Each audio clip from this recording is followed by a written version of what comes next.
नमस्कार, SBT news में आपका स्वागत है और पेश है इस वक्त राजस्थान की बड़ी खबरें।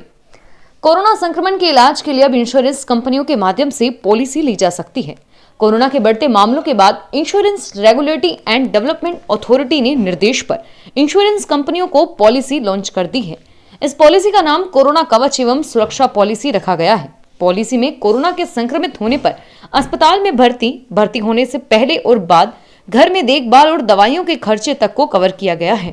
बीमा लोकपाल के उप सचिव एनके जैन ने बताया कि क्लेम नहीं देने की ज्यादा शिकायतें नहीं आ रही है। नवंबर के दूसरे पखवाड़े में ठंडक बढ़ गई है। गुरुवार को हवा में ठंडापन बढ़ गया है। धुंध और बादलों के चलते सुबह धूप नसीब नहीं हुई और अजमेर में न्यूनतम तापमान लुढ़क कर 14.0 डिग्री पर पहुंच गया। बुधवार के मुकाबले इसमें 4 डिग्री की गिरावट आ गई है और अल सुबह से आसमान में हल्की धुंध छाई रही। हवा में ठंडापन और नलों में पानी भी बर्फीला महसूस हुआ। वाहनों और पेड़ पौधों पर हल्की नमी दिखी। सूरज भी धुंध में अलसाया हुआ है। खुलकर धूप नसीब नहीं हुई है। कोरोना संक्रमण के मामलों में फिर से आ रही तेजी को देखते हुए मुख्यमंत्री अशोक गहलोत ने निजी अस्पतालों को कोविड रोगियों के लिए बेड बढ़ाने के लिए कहा है। उन्होंने कहा कि राज्य सरकार की ओर से निर्धारित दरों पर ही इलाज उपलब्ध कराएं। उन्होंने निर्देश दिए कि प्रशासनिक अधिकारियों एवं चिकित्सा विभाग की टीम यह सुनिश्चित करे कि लोगों को निजी अस्पतालों में उपचार को लेकर कोई असुविधा नहीं हो। गहलोत सरकार को सीएम निवास पर कोविड-19 समीक्षा बैठक को संबोधित कर रहे थे। उन्होंने कहा कि त्योहारी सीजन, शादियों, प्रदूषण एवं सर्दी के कारण आगामी समय में संक्रमण तेजी से बढ़ सकता है।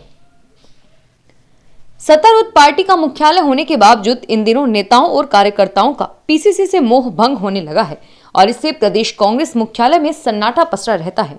प्रदेश कांग्रेस मुख्यालय में महज कार्यालय कर्मचारियों के अलावा 2 या 3 पूर्व पदाधिकारी ही नजर आते हैं। हालांकि राजनेताओं की पुण्यतिथि और जयंती के मौके पर जरूर थोड़े बहुत नेता और कार्यकर्ता नजर आते हैं, लेकिन पुष्पांजलि कार्यक्रमों के बाद प्रदेश कांग्रेस मुख्यालय सूना ही नजर आने लगा है। दरअसल प्रदेश कांग्रेस मुख्यालय से नेताओं और कार्यकर्ताओं का मोह भंग होने की एक बड़ी वजह यह भी है कि प्रदेश कांग्रेस में 125 दिनों के बाद भी नई प्रदेश कांग्रेस की नई कार्यकारिणी बन पाई है। राजस्थान लोक सेवा आयोग ने उप निरीक्षक प्लाटून कमांडर भर्ती 2016 के तहत 110 अभ्यर्थियों की प्रोविजनल सूची वेबसाइट पर जारी की है। अभ्यर्थियों के 23 नवंबर तक वांछित दस्तावेज प्रस्तुत नहीं करने पर इनकी पात्रता निरस्त की जाएगी। उप सचिव एसएन शर्मा ने बताया कि आयोग ने 8 जुलाई से 27 अगस्त तक उप निरीक्षक प्लाटून कमांडर भर्ती 2016 के साक्षात्कार कराए थे और इसके तहत 110 अभ्यर्थियों की प्रोविजनल सूची निकाली है। इन अभ्यर्थियों को वांछित दस्तावेज प्रस्तुत करने का अंतिम अवसर दिया गया है। गेहूं, सरसों और चना समेत रबी फसलों की बुआई तेज हो गई है और मौसम अनुकूल होने से देश के विभिन्न हिस्सों में रबी फसलों की बुआई आने वाले दिनों में और जोर पकड़ेगी। हाल ही में हुई बारिश से बुआई हो चुकी है और रबी फसलों को फायदा ही होगा। जहां अभी बुआई नहीं हुई वहां खेतों में नमी हो जाने से बुआई आसान हो जाएगी। राजस्थान में गेहूं, सरसों, चना व अन्य फसलों की बुआई काफी पहले से शुरू हो चुकी थी और कहीं कहीं बुआई समाप्त हो चुकी है।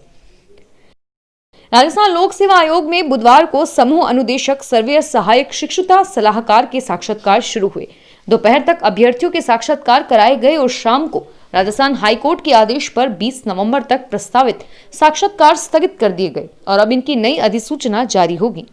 आयोग ने समूह अनुदेशक, सर्वेयर, सहायक, शिक्षुता सलाहकार के 34 पदों के लिए 18 से 20 नवंबर तक साक्षात्कार कराना तय किया था। राजस्थान के शिक्षा मंत्री और निजी स्कूल संचालकों के बीच अब ठन गई है। पिछले दिनों शिक्षा मंत्री गोविंद सिंह डोटासरा की ओर से निजी शिक्षण संस्थानों को कथित तौर पर धंधा कहा था, जिस पर आपत्ति जताते हुए 10 करोड़ रुपए का कानूनी नोटिस भेजा गया है। नोटिस में निजी स्कूलों की ओर से अधिवक्ता ने कहा कि पिछले दिनों एक प्रेस ब्रीफिंग के दौरान डोटासरा ने स्कूल संचालकों के लिए धंधा शब्द उपयोग में लिया और एक बार नहीं बल्कि अनेक बार बोला गया। इससे निजी स्कूल संचालकों की समाज में छवि खराब हुई है। राजस्थान में उप महापौर चुनाव के दौरान कोटा में कांग्रेस कार्यकर्ताओं पर लाठीचार्ज मामले में गहलोत सरकार ने एक्शन लेते हुए बड़ा फैसला लिया है। कोटा शहर के एसपी गौरव यादव को हटा दिया गया है और उनकी जगह अब डॉक्टर विकास पाठक कोटा शहर के एसपी होंगे। गौरव यादव का तबादला पुलिस अधीक्षक सीआईडी सीबी जयपुर के पद पर किया गया है। राज्य सरकार ने सिरोही एसपी पूजा अवाना को भी हटा दिया है। पूजा अवाना का तबादला पुलिस अधीक्षक सीआईडी सीबी जयपुर किया गया है। राजस्थान के सबसे बड़े टाइगर रिजर्व रणथंभौर में इन दिनों एक बाघ की मध्य प्रदेश से 10 साल बाद वापसी कौतूहल का विषय बना हुआ है। पिछले दिनों रणथंभौर के चिरोली इलाके में एक अनजान बाघ ने दस्तक दी। कैमरा ट्रैप होने में जब इस बाघ की मौजूदगी दर्ज हुई तब शुरुआत में इसे पहचाना नहीं जा सका, लेकिन जब पुराना रिकॉर्ड खंगाला गया तो सभी यह देखकर हैरान रह गए कि बाघ T38 जो साल 2010 में रणथंभौर से निकलकर चंबल के बीहड़ों में होता हुआ मध्य प्रदेश जा पहुंचा था। बीकानेर के राजकीय अभियांत्रिकी महाविद्यालय के एक छात्र ने टाइगर की मदद से घरेलू उपकरणों को नियंत्रित करने वाला एक यंत्र बनाया है। यंत्र में लगे टाइमर की मदद से निर्धारित समय बाद घर के कूलर, पंखों सहित अन्य बिजली उपकरणों को बंद किया जा सकेगा। अभियांत्रिकी महाविद्यालय के छात्र तुषार इस प्रोजेक्ट के बारे में निरीक्षक एवं विद्युत विभाग के विभागाध्यक्ष डॉक्टर विकास शर्मा ने बताया कि ये उपकरण समय की विशेष मात्रा के लिए लोड को बंद करने के लिए टाइमर अवधारणा का उपयोग करता है, जिसे हम सेट करते हैं। उन्होंने बताया कि घर में कई चीजों जैसे TV, heater, water garden system आदि को नियंत्रित कर सकता है। भीलवाड़ा जिले के सवाई माधोपुर गांव से गुजर रही कोठारी नदी में पिछले दिनों एक ट्रक ने ड्राई केमिकल का वेस्ट खाली कर दिया और इससे नदी का पानी लाल और काला हो गया। इस कारण गांव के कुओं, बोरवेल और हेडपंप में केमिकल युक्त पानी आने लगा। ग्रामीणों ने इसकी शिकायत कोठरी तहसीलदार और राजस्थान प्रदूषण नियंत्रण मंडल से की। प्रदूषण नियंत्रक मंडल की जांच में सामने आया कि कोटरी मार्ग स्थित कोदू कोटा में एक सर्विस सेंटर पर पिछले दिनों ड्राई केमिकल युक्त ट्रक धुलाई के लिए आया था। धुलाई से पहले ट्रक चालक ने सारा केमिकल कोठारी नदी में खाली कर दिया।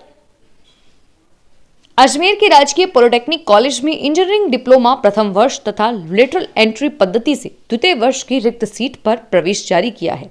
प्राचार्य अशोक कुमार के अनुसार संस्थान में इंजीनियरिंग डिप्लोमा प्रथम वर्ष और लेटरल एंट्री पद्धति से द्वितीय वर्ष में सीधे प्रवेश के तहत सूचना प्राविधिक शिक्षा मंडल की वेबसाइट पर उपलब्ध है।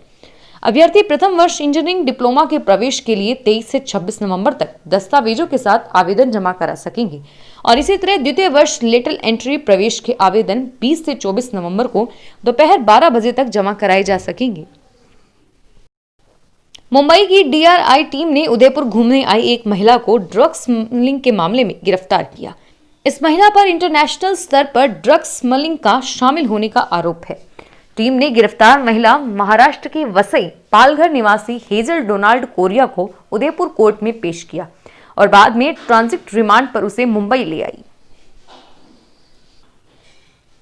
भारतीय पुनर्वास परिषद की ओर से 2 वर्षीय डिप्लोमा पाठ्यक्रमों में प्रवेश के लिए जारी केंद्रीयकृत प्रवेश सूची ने विद्यार्थियों की मुसीबत को बढ़ा दिया है। राजस्थान के कई विद्यार्थियों ने राज्य के विशेष शिक्षा कॉलेज ऑप्शन में भरे थे, लेकिन सूची में उनको उड़ीसा में कर्नाटक सहित अन्य राज्य आवंटित कर दिए। इस कारण देश के कई कॉलेजों में सीट रिक्त रहने की संभावना बढ़ गई है और इधर परिषद ने पहले राउंड के प्रति विद्यार्थियों में रुझान कम होने की वजह से अब 25 नवंबर तक तिथि आगे बढ़ा दी है, जबकि पहले यह तिथि 16 नवंबर तक निर्धारित थी।